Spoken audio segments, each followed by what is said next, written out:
What's up, Reds? Welcome to the Sunday Summary Talk Show. We got some interesting news to get into today. The Thiago rumors are still circulating. And with me, as always, Stephen Norbury. I'm your host, Kyle McFarland. And special guest today, Matt Moore. How you doing, man? I'm doing fine. Thank you for the invitation onto your show. Absolutely, I do appreciate it. I'm happy to be here. Yeah, thanks for coming on. We appreciate it. We got some good backstory about Bobby Firmino and Anfield and all that stuff, so we really appreciate it, man. No problem at all. Glad to be on. Yeah. So let's jump right into it, guys. All right. Share your screen with everyone so you guys can see here. All right. Fabrizio Romano, it won't go away, man. He's commenting on the post he made earlier this week. I'll put a link up top if you guys haven't checked out the video I made earlier this week. But Liverpool and Bayern have yet to find a solution for Thiago. So we know that the personal terms have been agreed. Details came out this morning saying it's a 4-year deal, which makes sense given his age, 29 years old. He's world class also. One thing that I watched when we watched the Barcelona game, he's incredible. As soon as I watch that game, I immediately want him to come in now. Like, just his distribution's incredible. On the ball, he's so technically sound. He was doing no-look passes and everything. Him and Bobby are going to get along just fine. But the thing is, Thiago wants to join Liverpool, but Liverpool don't want to pay $30 million when we can get him on a free in 5 months. And I completely agree. What do you guys think? We'll start with Matt. Well, I mean, $30 million with 5 months left on his contract's a lot of money. Kind of agree with that. I mean, but again, he is a world-class player, as you just touched on. You know, putting him in the R team, he'd slot in perfectly. But again, you know, it's to do with the finances. Would you pay £30 million pounds or dollars, whatever it was, for him in 5 months' time? Again, 29 years of age, but it's a tough one to call. I would rather have him for the start of the season. You know, you don't really want to bring him in January when everybody's sort of on a roll or whatever and trying to upset the squad and stuff. So it's a bit of a tough one to call. So it is really because, you know, with the amount of money we have spent and the quality we've brought in, I mean, Jurgen knows how to spend wisely. Absolutely. And that's the thing, because we've already started training camp in Austria this past week. So, you know, granted, he's still staying in shape. I mean, he's still in the Champions League, so we're not too worried about that. But there is something to be said about being in a Klopp training camp for those 2 intense weeks wherever they're at. I mean, those are huge to learning the system. Steven, what do you think? Yeah, I mean, I agree. I'd like to have him for the beginning of the season as well. I think he is a great player. And after watching that game, I agree with you. We need him. He was so good. I don't know if need is the right word. I've said in the past that we literally don't need him because we were so good this year. Like, do we actually need Thiago? I didn't think so. But I just really, really want him now, selfishly. The money and the time left on his contract is definitely a hurdle that we have to keep in mind.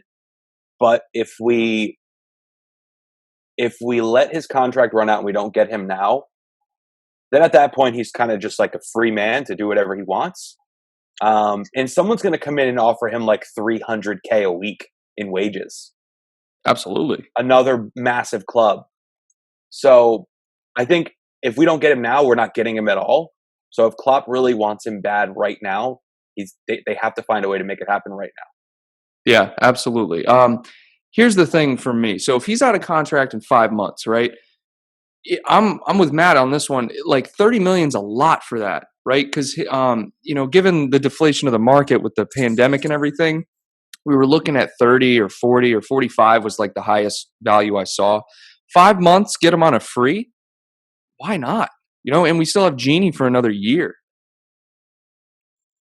Yeah, I agree with that, definitely. You know, I mean, I talked to you before we come on the show today about, you know, Genie Wijnaldum and stuff like that, and you don't want to have too many midfielders there. Yeah, in the squad. That's true. You know what I mean? And he would be a world class addition to the squad. But again, 30 million and you can get him for free in 5 months. It does seem like a waste when you put it that way. You know, it's a tough one to call. It is a tough one. A lot of Liverpool fans want them at Anfield. I would like to see him at Anfield. I would like to see us now finally dip into the market and sign quality players, the likes of Thiago, which is great to see, world-class players. And you've heard other players linked to us as well. But again, it's a bit of a tough one. You're on the fence, really. What way do you swing? Left or right? Do you pay the 30 million and in 5 months' time? But as Steve said there as well, you know, we don't get him now. would we get him in 6 months when he's a free agent? Someone else coming in with bigger money, offering bigger wages. Yeah, You just don't know. That's a good point because if you think he's 29, so it's like we don't have time to waste.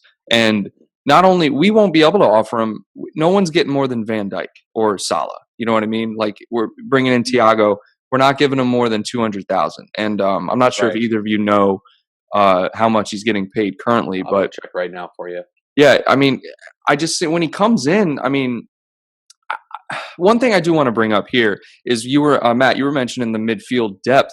There was an article on Liverpool.com saying that, and we've seen Klopp do this before. We were talking before the show. We've seen Klopp move, deep lying midfielders, Emre Can, even Wijnaldum has played there, move them to the center back spot. So the article was saying if Thiago comes in to prevent us from being over, staffed, I guess, in the midfield, move Fabinho to the center back spot.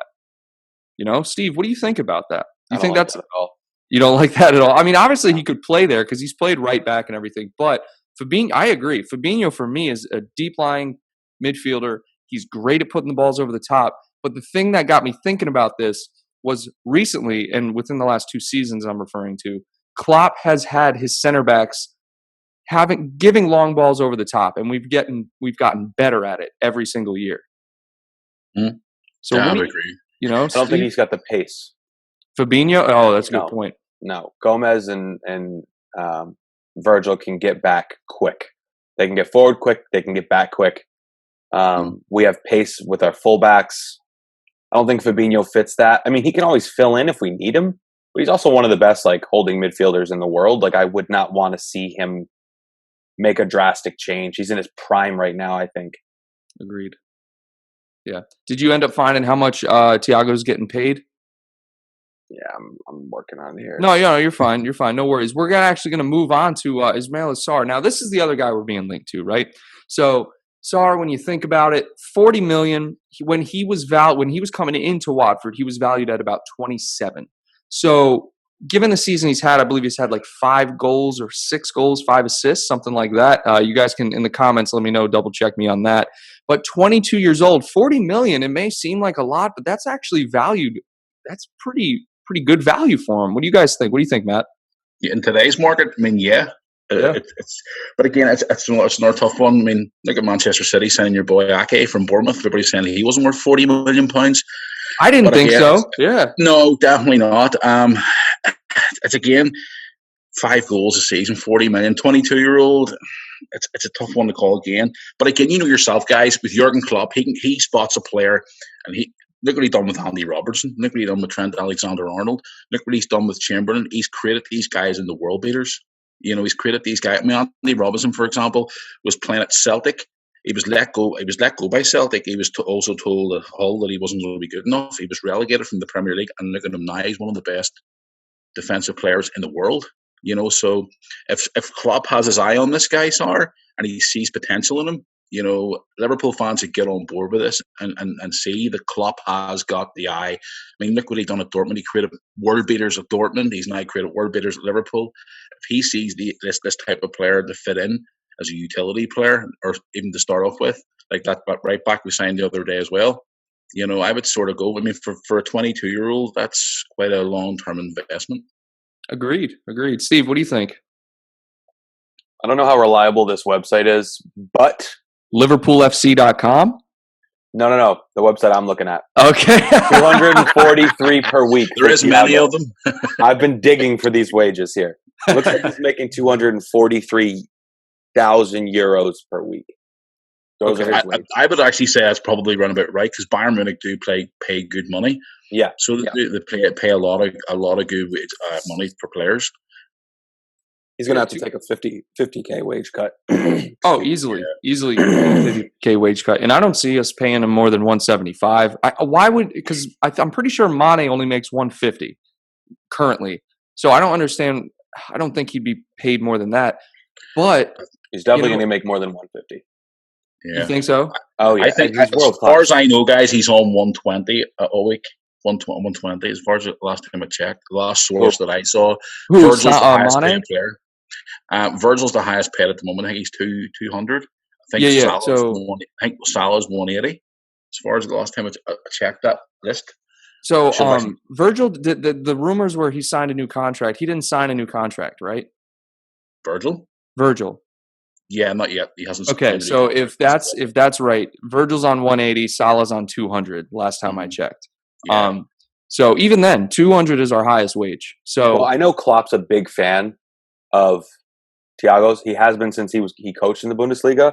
I remember when he signed Keita, people were asking like, "What is it that you love about this guy?" He's like, "Well, Keita and Thiago were the best two players in the Bundesliga the last couple of years." I remember he said that quote. Yeah. So he loves Thiago. I think it would be perfect. Okay, back to the topic at hand. Sarr. 40 million for that guy is nothing because you'll be able to recoup your losses if it's not a fit. You'll be able to get something back for him if it doesn't work. I don't see him playing much. I still think that, Klopp brought in Minamino. We still have Shaqiri around there. Origi. I keep forgetting about Minamino, dude. We still have those guys. Like, is Sarr going to step in above all three of them? I have no idea. I don't know.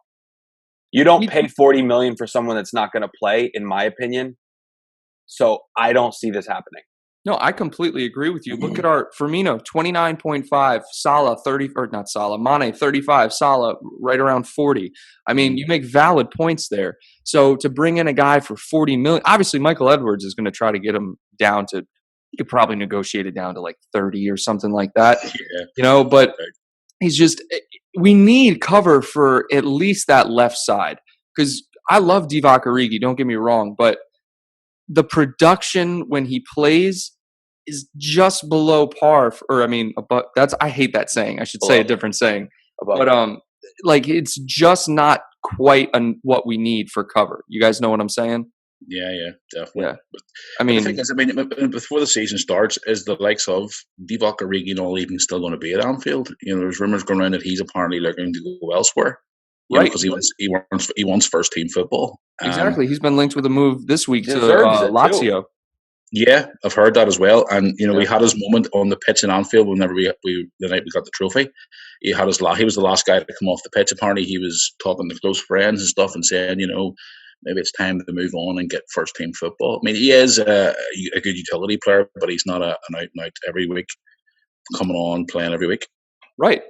Steve, what were you saying? I said he deserves it. He deserves first team football. Yeah. I feel like he's paid his dues. He went out on loan a couple of years ago. He was a very critical part of us winning the Champions League. He always comes in and works hard, even if his production's not there. You can tell that he buys into the system. And I do think that he's the type of guy that needs a run of games in a row to really get that production. Like I remember 2017-18 season, he scored in like 6 consecutive games. Right. And Origi was like the hottest thing going. Yeah. And that he shows like these small spurts of brilliance where you're like, wow, Origi, I love Origi. And then like you don't talk about Origi for like 6 weeks and you're like, something's up. Yeah. I think when he helped us win the Champions League, we signed with that extension. Klopp and I think everybody thought he was going to be around for a long time and a big part of it. It's just hard to find any bit of consistency behind those front three. You're not gonna start over them if they're all fit and in form. So I just don't see how he could stick around and stay happy long term. Just getting in every other game, 20 minutes here. Yeah. Just as you touched on the front three there, obviously the rumours were working around towards the end of last season about Kylian Mbappe could even coming into Liverpool as well. Stop. And I'm sure you get. Yeah, guys. I hear it all. I've heard it all. Here's my question to you. I've been in Anfield talking to Liverpool fans at the ground at games and stuff, and they said to me, "Where is he going to fit in? He's a forward player. Where's he going to fit in with the front three?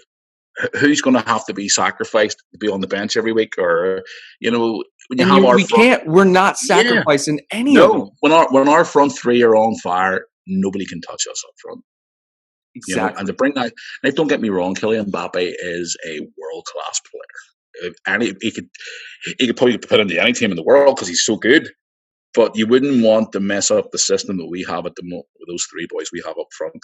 You know, and that's Exactly. why I'm kind of glad that those rumors are starting to fade away now. And people may think I'm crazy. Oh, if Kylian Mbappe, you'd have him at your team tomorrow. He'd play up front. He'd score you 30, 40 goals a season. That's all good. But we have a system now. We have a manager now who creates players, and even from the academy level up to the top.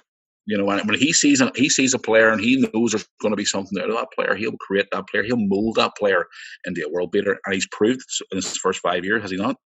No, You know, Matt, you said everything. I mean, honestly, the fact that it's a system. It's not just a team that you can plug in players. It's a system, and it takes a while to learn the system. A great example I like to use is Fabinho. Fabinho didn't start when he came in. It took him like 4 to 6 months until he really was starting every single game.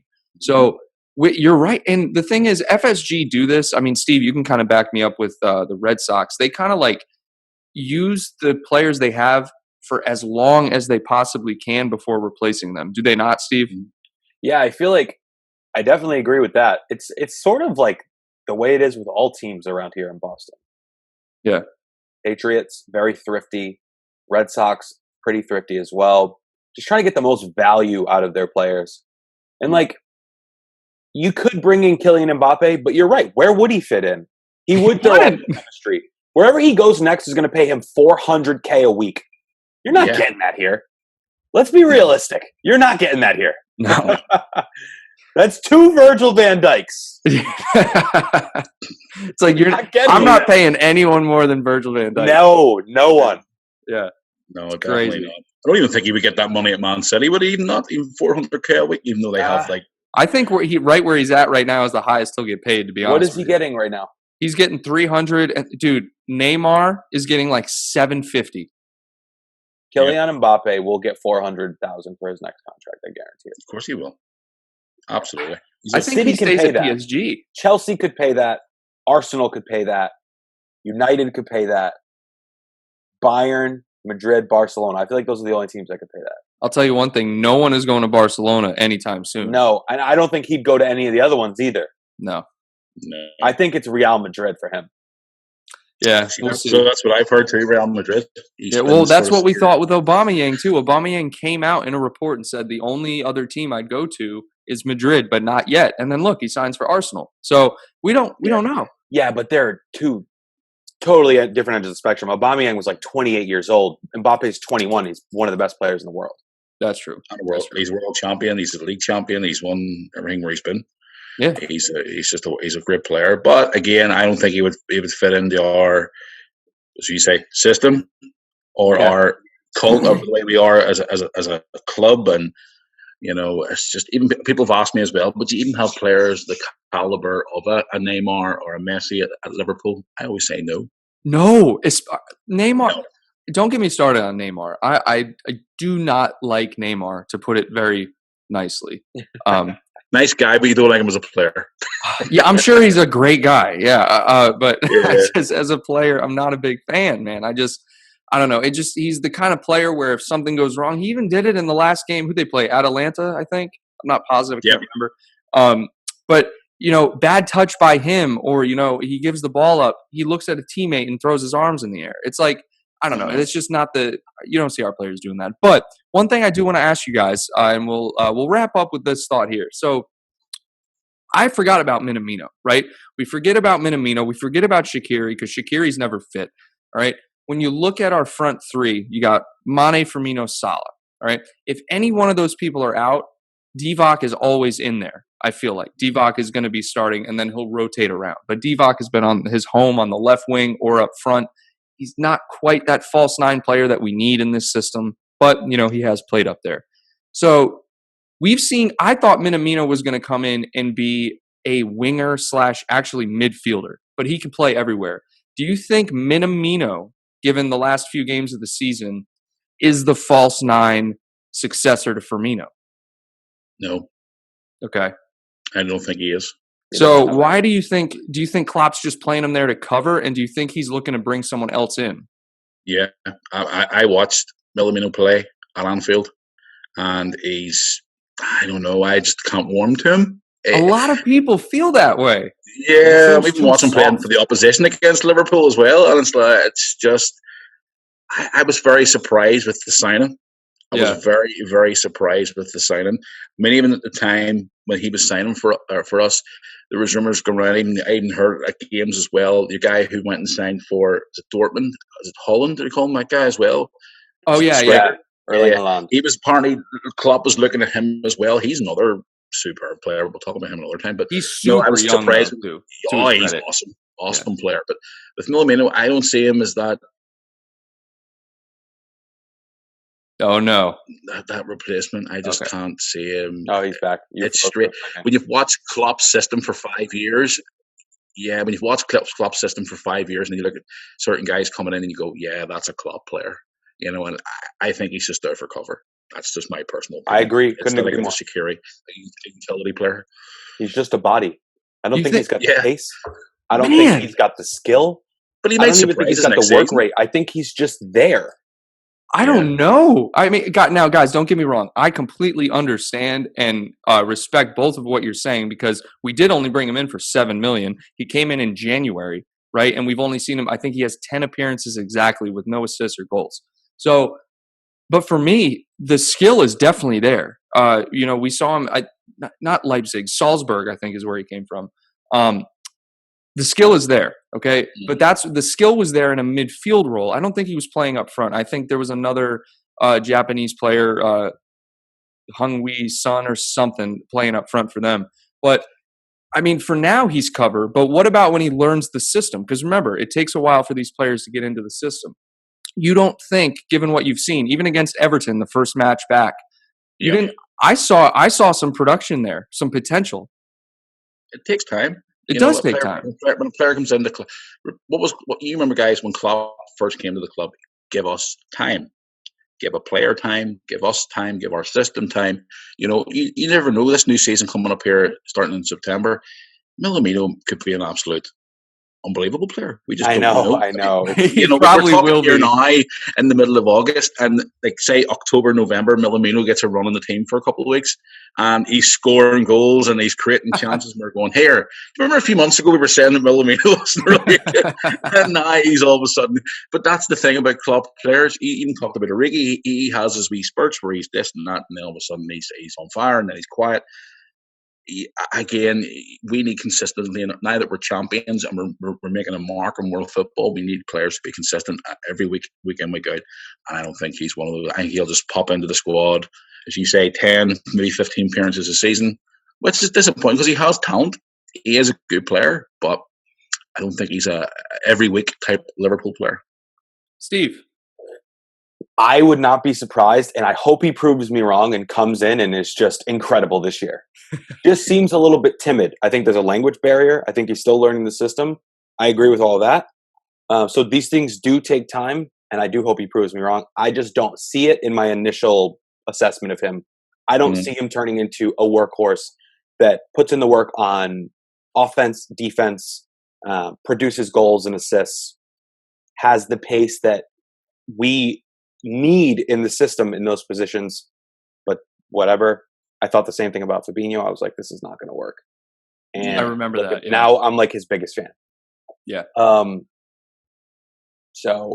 But one thing I will say is I want Shaqiri to stay fit because I think he is still a super sub. This is my opinion. He's still proven at the top levels of, football in the world that he can get it done. He battled injuries last year, which really, really hurt us. But I think that Klopp knows what he has in Shaqiri, and I think he can plug in and play on the right there when needed. He absolutely can. And that's the thing with Shaqiri is Shaqiri reminds me of, or I should say it this way, Minamino reminds me of Shaqiri a little bit. Okay, he's quick, he's low to the ground, he's very explosive. But I'll level with you, Steve. The production isn't there yet. Okay. But everything else is there. I see it. I see the technical ability. I see the energy. But you're right. There's a language barrier. He does look a little soft at times. His touch is a little bit off. But that takes time. And I guarantee you this training camp for him, because he hasn't had a training camp with Klopp yet, this training camp is going to help him a lot. And I think, yeah, I would say so. I was watching actually videos of the training camp this morning. on Liverpool's TV channel. They call it Liverpool Go, whatever you want to call it. And you can see that Klopp is not holding back. He has those guys there for a mission, and even watching the likes of the players talking and stuff afterwards, they were saying, okay, we're the champions now. Doesn't mean we're sitting up here going, yeah, we're champions now. We're just going to take. No, Klopp wants to keep going and going and going, and that's why he does these camps as well. Even with the new players who are only there for a short period of time, to get them to bed in more and talk to them more and coach them more and get them to play the Klopp way, which is now our new way, the Liverpool way. I love that closing line right there. The Klopp way, the Liverpool way. Yeah, that's the way it is. That's just the way we are. Beautiful now. thing. I couldn't agree any more with what you just said. He is so hungry. I don't know how he even keeps that motivation. It's he's a special human. Yeah, even watching Klopp, and I've been, as I said before the show today, I've been to a lot of games this season and over the last lot of years. Watching Klopp in person you see him on TV cameras and he's running up and down the touchline and he's yeah. But when you're watching the guy in person and you see him up close, the way he even talks to the people on the bench who are not even playing in the game at the time, the way he talks to the officials, the way he talks to the players, even when the players are nearby, say there's a throw-in, the encouragement he has, the body language, just the way he talks to people, he's just a phenomenal person and he's just a great motivator. And so who doesn't want to play for him? Yeah, who doesn't want to play for him? Right. I remember having a conversation. I remember a player for Liverpool years ago, Bruce Grobbelaar. I met that guy last February. We were having a chat with him briefly, and he said he reminds him of whenever Shankly was in charge and Paisley. Just that type of. He's a people person. He knows how to speak to the fans. He knows how to treat the people, the players. He's a good coach. He's a motivator. Most importantly, he knows how to win. He gets it. He just gets it. He flat out gets it. And I know you guys saw this when we lifted the trophy. I think there was 10 this was all over the internet and Twitter and everything. He turned around to the players on the bench and he said, "Enjoy this moment. This is a very special day." And when you said it, talking to the players on the bench, that's the first thing I thought of. You know what I mean? It's just like the charisma that he brings. He makes you want to give your absolute best every second, regardless where you're at, training, games, doesn't matter. I mean, he's that kind of person. Yeah. It makes me want to be the best fan I can be. The best supporter. Yeah. What would Klopp do in this situation? That's good. Even when you're watching the game when you see him going crazy and you see him running down the touchline, I'm sure you probably even saw videos when he was at Dortmund as well, where he used to run down the side of the pitch and go crazy. You want to run alongside him. You want to take off your shirt and go, "Come on, this is it." That's right. That's the way he is. I mean, it's just and even when he's even funny when he's angry at pitch side, just the look on his face. He's just that. That is funny you bring that up because last night I was just watching Liverpool videos and what popped up was the video of when Mamadou Sakho was filming him during an interview, and this is when Klopp goes, only one of us was late for departure to training camp. And he said that to Sakho. And we didn't see Sakho play another game for Liverpool. Nope, he kicked him out. But during that, he was laughing with Sakho about it. Yeah. That's his personality. Just an amazing guy. Yeah. And guys, we'll wrap it up there. Do you guys have any closing thoughts? We'll go to Steve first. Yeah, Manchester City got bounced from the Champions League. So I forgot about that. Such a great week. Oh my gosh. People are calling for Pep to get tossed on Twitter. Oh, it's beautiful. Turmoil in Manchester. It's all good. It's all good. It's just a great time to be a Liverpool fan. Matt, what about you? All I can really say is, the season's almost coming up now. It's very, very soon. I'm looking forward to it. I hope we continue on what we've been doing this last 2 years, especially with winning the Champions League and all the trophies as well. I'm just looking forward to see what Klopp has in store for the new season. I'm just looking forward to it. It's going to be an exciting time. I'm hoping that we're not going to be one of these ones who wins the title once and then all of a sudden we'll have to wait another how many years. I want this to continue on. We're on a roll. Let's ride that wave and let's keep on going. Hope he brings in, if he does bring in new signings, I hope it brings in the players that are going to fit in well with the squad and not disrupt the squad. I'm hoping that we can stay injury free and most importantly, just have a really good season and let's win more trophies, guys. Yes. That's what I like to hear right there. Yep. And guys, I appreciate you guys tuning in. And Matt, thank you so much for being here, man. We love your insight. And if you guys haven't already, subscribe to the channel down below or that logo in your bottom right-hand corner. We appreciate you tuning in. Until next time, Reds, take care.